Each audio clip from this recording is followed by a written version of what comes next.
இன்னைக்கு நம்ம முதலமைச்சர் திரு விஜய் அவர்கள் தன்னோட சொந்த தொகுதியான பெரம்பூருக்கு விசிட் பண்ணியிருக்கிறாங்க. அங்கே மக்களுக்காக உயர் தரத்தில் ஒரு புதிய எம்எல்ஏ ஆஃபீஸ் மற்றும் சேவை மையத்தை ஓப்பன் பண்ணியிருக்கிறாங்க. அதெல்லாம் விட ரொம்ப முக்கியமாக மக்களோட பிரச்சனைகளை உடனே தீர்க்கிற மாதிரியான ஆப் ஒன்றையும் ரேஷன் கார்டு திட்டத்தையும் இன்னைக்கு தொடங்கி வச்சிருக்கிறாங்க.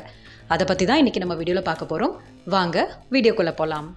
பெரம்பூர் மக்களுக்கு இன்னைக்கு கிடைச்ச மெகா ஜாக்பாட் என்னன்னா, தகுதியுள்ள பயனாளிகளுக்கு புதிய ரேஷன் கார்டுகள் வழங்கும் மெகா திட்டத்தை முதலமைச்சர் திரு விஜய் அவர்கள் இன்னைக்கு பெரம்பூர்ல இருந்து தொடங்கி வச்சிருக்கிறாரு. மேடையிலேயே தகுதியுள்ள 50 பயனாளிகளுக்கு தன்னோட கையாலேயே புதிய ரேஷன் கார்டுகளை வழங்கினாரு.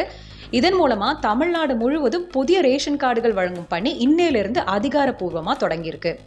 இது மட்டும் இல்லாமல் தொகுதியில் உள்ள ஒரு நியாய விலை கடைக்கு சிஎம் விஜய் அவர்கள் நேரடியாக விசிட் பண்ணி மக்களுக்கு பொருட்கள் சரியாக போய் சேருதா அப்படின்ற கள ஆய்வையும் நடத்தியிருக்கிறாரு.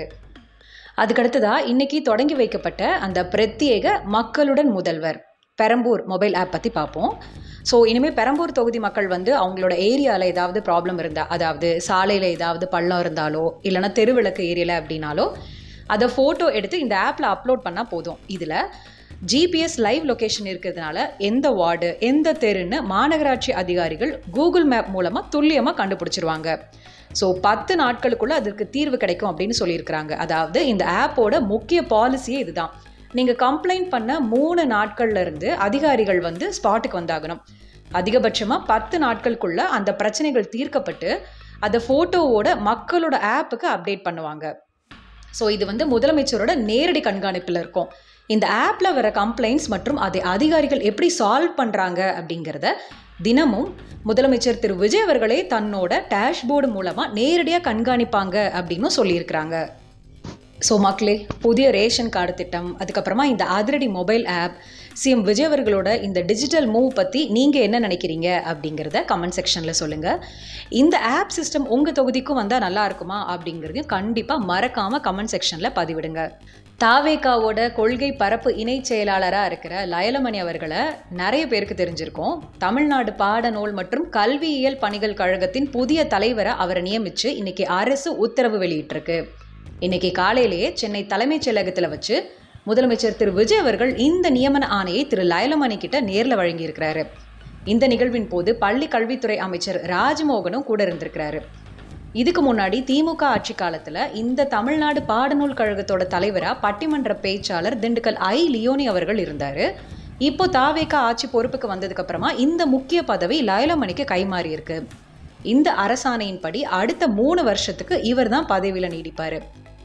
இந்த பாடநூல் கழகம் எவ்வளோ முக்கியம் அப்படின்னா, தமிழ்நாட்டில் இருக்கிற அரசு மற்றும் அரசு உதவி பெறும் பள்ளிகளுக்கான பாட புத்தகங்களை தயாரிக்கிறது, அதை அச்சிட்டு மாணவர்களுக்கு கொண்டு சேர்க்கிறதுன்னு கல்வித்துறையோட மிக முக்கியமான பொதுத்துறை நிறுவனம் தான் இது.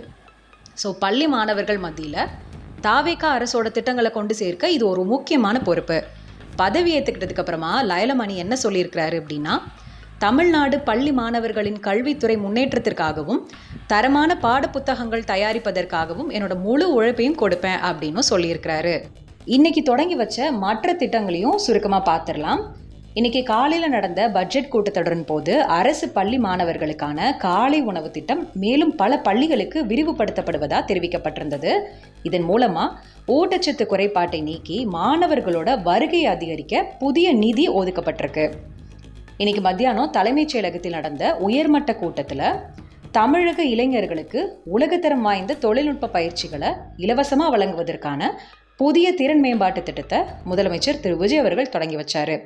இதன் மூலமா அரசு பள்ளி மற்றும் கல்லூரி மாணவர்களுக்கு வேலைவாய்ப்பு திறன் மேம்படுத்தப்படும் அப்படின்னும் தெரிவிக்கப்பட்டிருக்கு. சுற்றுச்சூழலை மேம்படுத்துகிற நோக்கில் இன்னைக்கு மாநிலம் முழுவதும் ஒரே நாளில் பல லட்சம் மரக்கன்றுகளை நடும் பசுமை தமிழகம் திட்டத்தின் அடுத்த கட்டத்தை முதலமைச்சர் விஜய் அவர்கள் இன்னைக்கு காலையில் தொடங்கி வச்சிருந்தாரு. இன்னைக்கு முதலமைச்சர் திரு விஜய் அவர்கள் தொடங்கி வச்ச எந்த திட்டம் உங்களுக்கு பிடிச்சிருந்தது அப்படிங்கிறதையும், உங்களோட ஏரியாவில் இந்த திட்டம் வந்தால் எங்களுக்கெல்லாம் ரொம்ப யூஸ்ஃபுல்லாக இருக்கும், இதை ரொம்ப சீக்கிரமாகவே பயன்பாட்டுக்கு கொண்டு வரணும் அப்படின்னு நீங்கள் என்ன நினைக்கிறீங்க அப்படிங்கிறத கமெண்ட் செக்ஷனில் சொல்லுங்கள். தமிழகத்தில் நடக்கிற அரசியல் நிகழ்வுகளை பற்றி தெரிஞ்சுக்கிறதுக்காக நம்மளோட சேனலை லைக் பண்ணுங்கள், ஷேர் பண்ணுங்கள், சப்ஸ்கிரைப் பண்ணுங்கள். மறக்காமல் பக்கத்தில் இருக்கிற பெல் பட்டனையும் ப்ரெஸ் பண்ணிக்கோங்க.